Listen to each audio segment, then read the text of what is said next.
Hey guys, Scott from Aristocob.com here. And Seth from the internet. And together. And other places. In real life. I'm in real life, you know. Just barely. Together, the three of us and Seth. We are Markwood Men's Breakfast Club. Thanks for joining us. We decided to go ahead and film another episode since we knew that we're going to have trouble getting together this week. At this very moment, I'm in Dallas, Texas. Boy is enjoying time in the hospital with his new baby and his wife. And, yet to be named. And another baby. The wife has a name. It's the baby that's yet to be named. So we thought, all right, let's go ahead and get this recorded. So we're still sweating. We're still dealing with moths and gnats. I'm calling him TBD. Okay, and we're going to smoke this. What do I call this? Comoys. Cask number 2. The comb over number 2 from London. I will be purchased in North Carolina. Smoking it in a Country Gentleman with it's a Magna Cob, and it's got a nice amber Danish stem on it. I love that, how that one has really started to turn. Look at that. Look at the color in that. Isn't that beautiful? That is. I love that. It gets very amber as time goes by. Let's load this up. I'm smoking it in this tiny hobbit. Okay, that's a dwarf cobbit. Hey. And they prefer the term midget. No, they don't. They don't. No, they don't. Wow. You're like you're running for Congress in California. Let's hear a war cry. I don't get it. And watch the news this week? No. Or a week ago? What did Arnold Schwarzenegger do? He didn't. No, it was a lady who's running for, I believe she's running for Congress, Senate. I wasn't paying that much attention. And she was talking about how surprised she was when she walked into the office and she was scheduled to meet with a bunch of Indian Americans.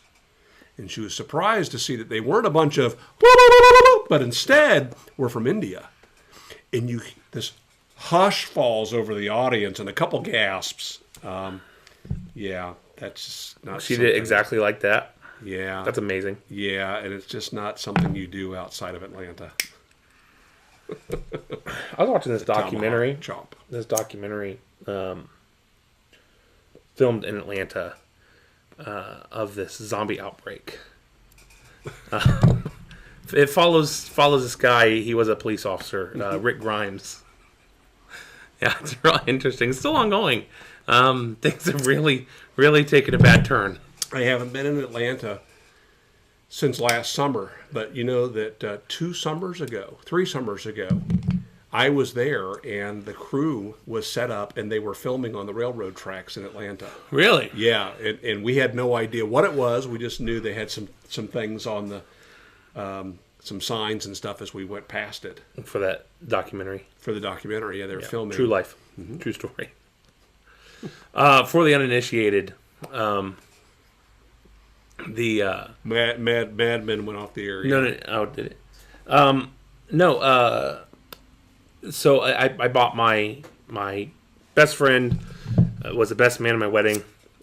He's a little bit racist, which according to the Avenue Q song, everyone's a little bit racist. You seen Avenue Q? Know anything about it? No. It's a musical. It's a Broadway show where they use Muppets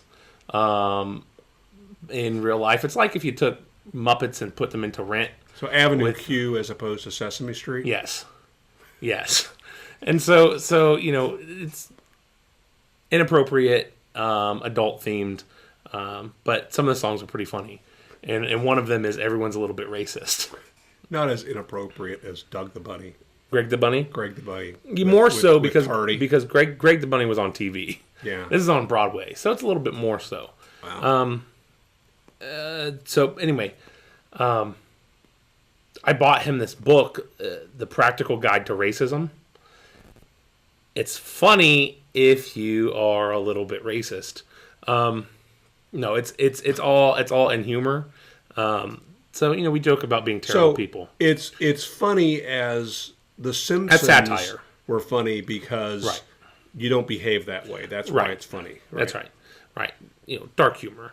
But they point out it's Indians or India versus Indians.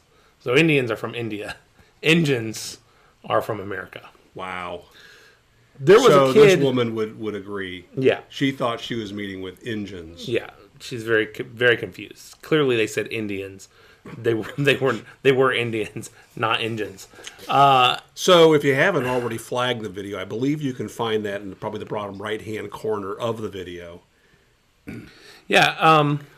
Did you hear about the kid who was from Africa, is Caucasian, and is now an American? Applied for and is now an American. Applied for and was denied.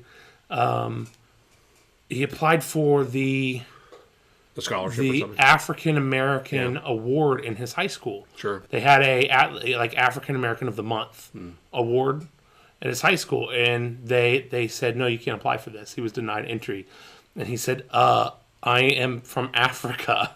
Well, that's not the spirit of the award. Well, one of my coworkers is white from South Africa, and after September 11th, in a move of what's the word I'm looking for? Patriotism. Congress became an American. Cool. And she is an African American. I remember goofing on some of my coworkers about one of my first trips to Canada and how I was really shocked in Toronto. Toronto, if America is a melting pot, Toronto is a stew, because there's people from all over the world, every culture, every race, every religion, but they're not merging. They're not coming together, learning a common language. And so how, like in New York, you got, Chinatown, Little Italy, but that people were still becoming Americans. Right. Well, in Canada, that was not the case, in Toronto in particular. So I was commenting on this and how I was really particularly surprised that there are no African Americans in Toronto.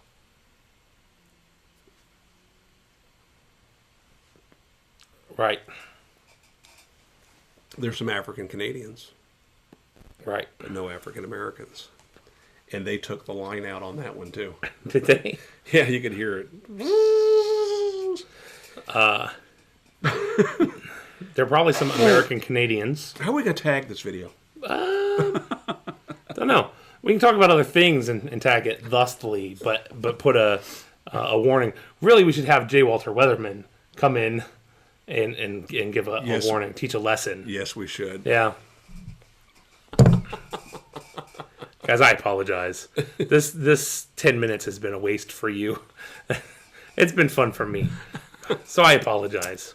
Let's talk about something else. All right, you mentioned the wedding. Yes, I did. There was when I got my deathly scary, might make me allergic to meat tick bite. Mm-hmm. So this wedding is different than the wedding you just talked about a moment ago from your best friend. Mm-hmm. This is another good friend who happens to also be Boy's brother-in-law. Mm-hmm. Okay, so my favorite daughter-in-law, Allison, it's her brother, Waffle. We've talked about Waffle before. Waffle appeared on one of our videos, I think, during the build of the cheese fountain on the Aristocob channel. Mm-hmm. Anyway, so Waffle got married, and somebody we know officiated the wedding. So I got to tell people that I was marrying my brother-in-law. That's how I told everybody at work. Guys, I have to go. I'm going to be late. I'm marrying my brother-in-law this afternoon. Waffle. Yeah. Yeah. I'm marrying Waffle. Don't worry. And as lovely as the wedding was, and my favorite daughter-in-law was in the wedding, she was in the wedding party, mm-hmm. and her little sister was in the wedding party, mm-hmm. and her boyfriend, Isaac, who we all love, was in the wedding. Mm-hmm. But another one of my favorite people, it was in the wedding, and that is Boy's son, who I call Sarge. And Sarge wasn't a ring bearer. He was not a flower girl. Wasn't a ring bearer or a ring bear. It's a distinction. He was neither. He was a groomsman.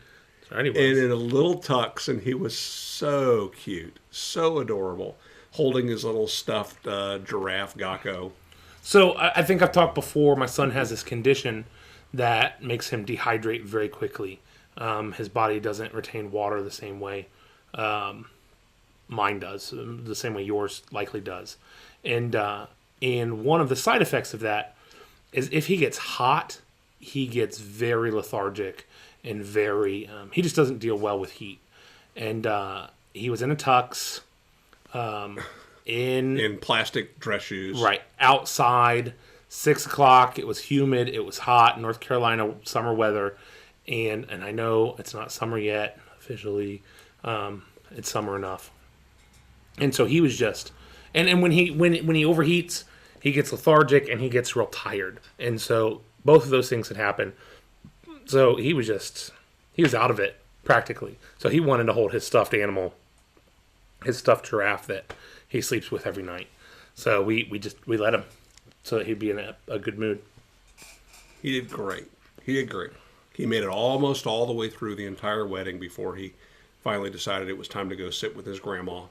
Yeah, he was staying in bride. line with the groomsmen and standing next to Isaac, and did just a great job.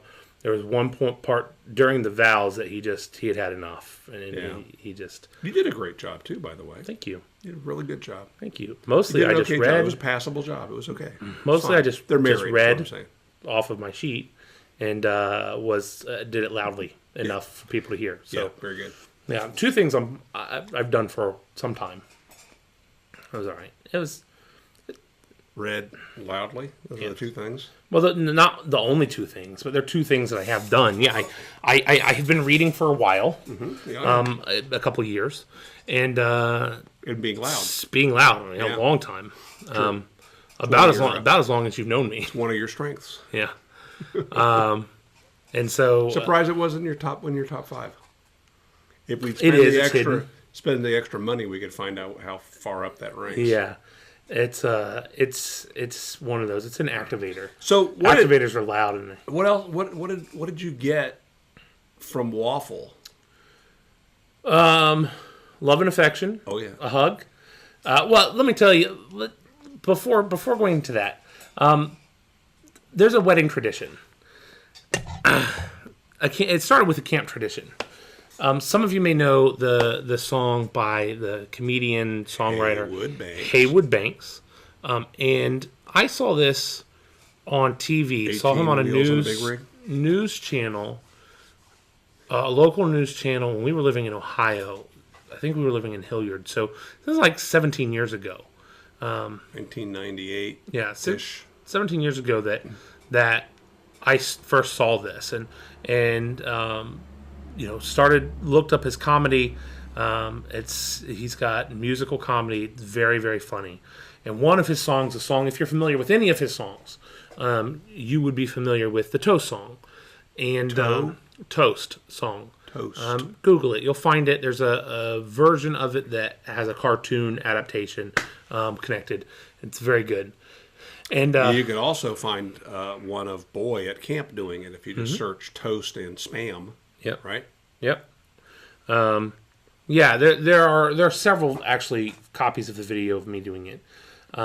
So when I was a camp counselor, we had campfires, opening campfires with all of the campers when they came in for the first night to kind of set the tone, set the mood, and so they were always fun and high energy. And my friend Tex and I decided that we wanted to steal the Toast song and perform that.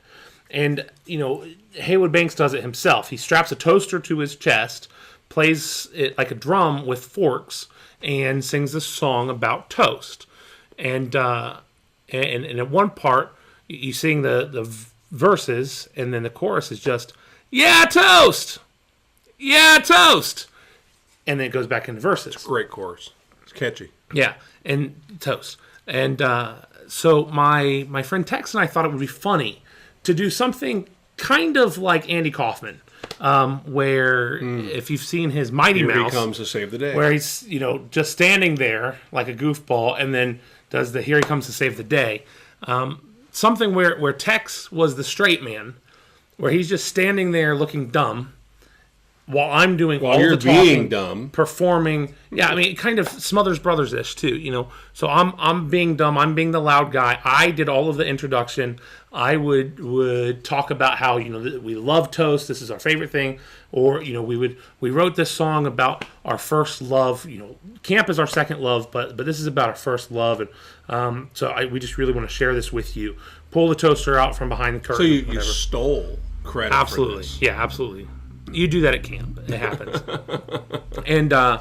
and so I would be playing the song. I would sing the chorus, and then you would sing the verses. I would sing the verses, right? And Tex is standing beside me the whole time, not doing anything. Hands in his pockets. Hands in his pockets. That's right. And then we would get to the chorus, and out of nowhere he just leans back and yells, "Yeah, toast!" And catches everyone off guard. Yells it again, "Yeah, toast!" And then he goes back to just standing there, very stoic. All right, so it's very, very funny. There's a verse where you say some made up French words, and then the punchline is French toast that time instead of "yeah toast." So Tex and I performed this at camp 4 years, and FOUR 4 years or no 4 FOR 4 years. We probably performed it 5 or 6 years at camp. And Allison, my wife, started performing it at her camp with someone from her camp as well. Tammy, I mean, right? Tammy. Tammy It's a was really, the toaster. Yeah, it's a really good. It's a really good camp song. Campers loved it. Counselors loved it because it's kind of unique. It's kind of weird. It's weird to see someone pull a toaster out, strap it to their chest, and use it like a drum kit using forks. And so when Josh got married, I was the best man, and I told him, said, "Look, here's the deal." And it was in the middle of the summer. I was working at camp, so I had the toaster, I had everything. And I told him, "Look, here's the deal. I have 3 options for you. I can say something. I'm the best man. I'm obligated to give a toast. I can say something real sweet and heartfelt.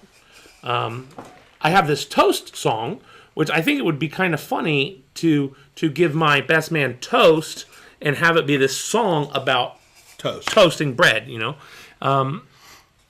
or I can do a combination of both." And he said, "Nah, don't even worry about being serious. Just do the toast song." I said, "Okay, yes, sir." Well, then my sister got married, and she wanted the toast song to perform that at her reception. And then my wife and I got married, and everybody wanted to know, because we had set the stage, for this becoming the quintessential wedding toast. Who's gonna perform the toast song for you guys? My friend Tex was coming in from Texas. He flew into North Carolina for the wedding. Tammy was there.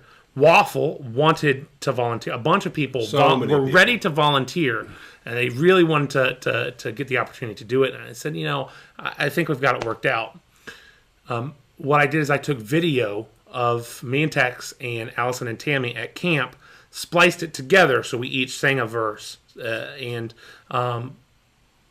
posted that up on a screen during the reception. So we toasted ourselves. Fast forward to this last week at the wedding, at Waffle's wedding. So you guys are all up front, big long table with the wedding party, and the bride and the groom up front. Well, before that, right? I officiated the wedding, so my mind was completely occupied with wedding stuff, traditional. What's the ceremony going to be? And I didn't even think about the toast song. In fact, it wasn't until after the ceremony was done, until after pictures were done, we were preparing to go out for dinner. We're preparing to move on to dinner, that I was like, oh my goodness, I totally forgot. Didn't even think about it. I've performed the toast song without a toaster, but it doesn't have the same effect.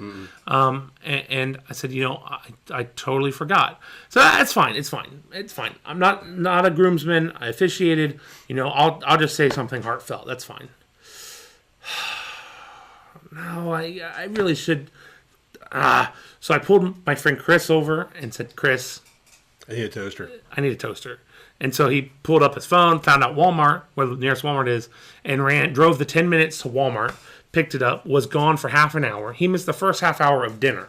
Thankfully, he made it back about 10 minutes before toasting began. But Chris didn't understand what you needed a toaster for, right? No, he'd never seen the toast song, so Chris is thinking, oh, a wedding gift. Yeah, he spent a little bit more on the toaster than I would have myself. It's a beautiful chrome, chrome toaster. That, yes, beat the snot out of. And gave it to the lovely bride and groom as a wedding gift. Yeah. I also, thankfully, I thought I had enough to have Chris get forks as well, because I didn't want the caterers to freak out. And so I had this. I went to my car. I rigged up. I have some paracord in my car. I rigged it up with some paracord, got the forks, got everything, threw it into my bag, and took it back into the reception area with me. And 5 minutes later, they started the toasts. The best man gave his toast. The maid of honor gave her toast. And then they opened the floor to people to give toasts.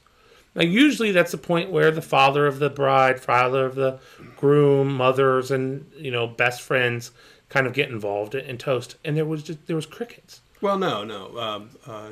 James got up, right? Poppy got up. No, he didn't. Nobody got up. Well, I thought Poppy got up. Eventually. Okay. Right. Eventually. Timeline is a blur. Yeah. I was just back from Germany. Yeah. He was on no sleep. Nobody got up when they opened the floor. Okay. They opened the floor. They said, hey, come up and toast us. Nobody spoke. And I didn't want to do the toast song because I understand it's a hard act to follow. Because it's comedy, and people don't really expect comedy at a toasting at a wedding, and it's True. Unexpected comedy. And so and it's pretty awesome. I do a pretty good job, and so I didn't want to go first. My preference would have been to go last, and I learned this lesson with my first wedding when I went right before, because with Josh I was the best man. I went first. Allison, my wife, was the maid of honor. She went second. She had written a song, and it was this heartfelt, really made everyone cry sort of song. And people said afterwards, it would have been great if we had done the sad part and then had the laughing pick me up after. So I didn't want to go. And there was silence. And then, out of the crowd, because nobody was coming up, Waffle looks over at me down at the end of the table and says, well, I know there will be at least one toast. Like, that was a narrowly dodged bullet. I thought to do this 40 minutes ago. I wasn't prepared to do this, and clearly it was an expectation. He assumed it was going to happen. Yeah. And so I said, okay. Got up, performed the toast song. I introduced it by saying that in previous weddings I have always asked, do you want something? Do you want a heartfelt toast or something awesome? And in every wedding, people have said, no, give me something awesome. And so Waffle, I'm not even going to give you the option. I'm going to give you something heartfelt. You get something heartfelt. You get something heartfelt. So did the toast song, and that was just narrowly dodged. I would have been in trouble if I hadn't thought last minute to have Chris run out and get a toaster. Again, really expensive toaster that has two dents in it. It looks rough. I gave them the forks too. Sure. So then Waffle... Good for getting toast out of a toaster. Yeah. Waffle pulled us aside at the end. He had created his own groomsmen gifts. And had I not been capable of performing the ceremony, I would have been a groomsman. And then before you whip this out, what song did his bride-to-be enter the wedding to? Waffle's a big Star Wars fan. When she started walking down the aisle, they played Vader's the Imperial March. Don't dun dun dun dun dun dun dun dun. That's as she starts walking down, and there was a vinyl record, and they start playing something else, more wedding appropriate. Yeah, that was funny. And then and then the wedding ended, and they exited on the other. At the end of A New Hope, the music that plays during the award ceremony at the very end. Yeah. So they're both big time nerds. I got approval to wear Superman cufflinks. There were other Star Wars things. Waffle had nerd references in his vows. Yes, he did. She's a big Star Trek fan, and he is not.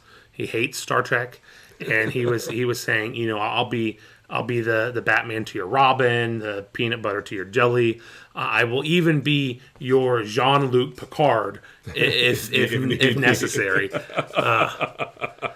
So for his groomsmen gifts, he made PVC lightsabers for all of his guys. So all unique. Yeah, each one unique, each one tailored to the individual. So mine is kind of regal and I don't know, more like, this is definitely not a Sith lightsaber. It's definitely a Jedi saber. And purple is my favorite color. So one of them looks just like a Darth Vader saber. He gave that to the guy that is more likely to murder you in your sleep than I am. But they're really cool. The button that is cool. Functions. PVC. He ground this out. He. This is what he needed Dremel tool for. Yeah. Oh. Yeah. He burned up a Dremel working on these. And so, I don't know what this APB goes out, I think, on Facebook or someplace where. Please, I need a Dremel tool. Yeah, he burned his motor up working on these. If they're all like this, I can see why. This is actually less complex than some of the other ones. Really? Yeah, some of the other ones have multiple layers with pieces cut out. Amazing. They're really, really complex. So yeah, I just thought that this was so cool. He did a nice job. He did, and very. Don't look down the barrel of that thing. Why? It's fine as long as you don't turn it on. Very heartfelt. I don't know what I'm going to do with it yet. I'm pondering building a display case for it, maybe with some LEDs, just to put this in that, or maybe part of the backdrop here, or even pondering trying to figure out a way to attach a blade to it. So I don't know, but cool. Good work, Waffle. Good work. It's really, really cool. All right. So, I need for us to wrap this up because Yeah. I've got places to be and people to do. I should be back next week. So we'll be back on our regular schedule, I think. Thank you guys for watching. We're not off of our regular schedule. Yeah, but we... Look, in fairness, we're friends. It's no secret that we film ahead of time. This is 2 videos that we're filming today back to back. The last What's six... the most we did? The last 6 episodes were filmed between two different sittings. They were filmed before his trip. 2 months ago. Not the last 6. Wow. Disregarding last week's. Yeah, the 6 previous. We put a lot in the can. That's Yeah, we had to because he was out of town for a month. I had stuff going on. It was a hectic time. We had to really front load the catalog, or is it back load? I don't know. We loaded something. Loaded something up. Yeah, it's the biggest day. The biggest day we've had to do that was during Tobacco Advent, when I think we filmed for 4 hours and. We did more than 4 hours. We did 8 hours. 8 hours and ended up with 4 hours of footage. We did like 20 days of Tobacco Advent, smoking 20 different tobaccos. That's right. We with a break for pizza in the middle that none of us could taste. Yeah, neither of us. I remember putting that video. There's a video of it on YouTube on our channel. Fast forward. It's like a minute long. 8 hours of filming looks like. Wow, crazy. All right, thanks for joining us as always, and we look forward to seeing you guys again soon. What'd you think of the tobacco? You know what? Not unlike what we had last week. I know. It was, It's very similar, which surprises me. But that port, you can definitely tell it's got a more of there's an alcohol kick to it, which is the port, which I'm past that now. I used to smoke Rum Runner from the Tobacco Wharf, and I think I smoked so much of it that I just kind of lost my taste for the alcohol taste. So of those two that we smoked, I would smoke the other one, the Savinelli, over this. Yeah. There really wasn't too much of a difference between the two. Both black Cavendishes and dark Cavendishes. Yeah, which is surprising given how that one doesn't smell like anything, and this one has a really strong, syrupy and fruity smell. So the casing didn't really add all that much. It's all right though. Yeah, it's all right. It's all right. All right. I like my Morgan though. Good. I knew you would. I always do. I'm a big fan of the Morgans. All right, guys. Make it a great week. Bye.